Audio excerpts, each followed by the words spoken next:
Hi, இங்கே பாருங்கள். நான் போன வீடியோவில் நான் உங்களுக்கு காட்டியிருந்தேன் செடி வைக்கிறத. இங்கே பாருங்கள், என்னோட செடியில் இதை பாருங்கள், கரிமிளகா காய்ச்சிருக்கு. அது மட்டும் இல்லாமல் தக்காளி பழமும் வந்திருக்கு பாருங்கள்.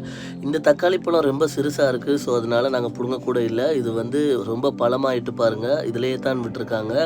இன்னும் ஒரு கண்டு கூட வச்சுருக்கிறேன், மிளகாய் கண்டு, சின்ன மிளகாய். இது இப்போ தான் பூ பூத்துருக்கு, இன்னும் காய் வரையில்.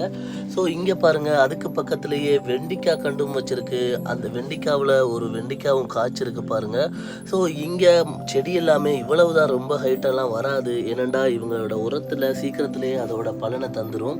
ஸோ தக்காளி மற்றும் மிளகாய் கண்டுகளுக்கு மத்தியில் இங்கே பாருங்கள், ஒரு கிரேப்ஸ் கண்டு வச்சிருக்கு. ஆனால் இது குளிர் அதிகமாக இருக்கிறனால காஞ்சு போயிடுது.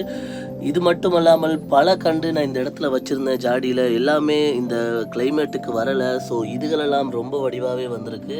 இதை பார்க்கும்போது ரொம்ப சந்தோஷமாக இருக்குது. இந்த மாதிரி வீடியோ பார்க்க சப்ஸ்கிரைப்.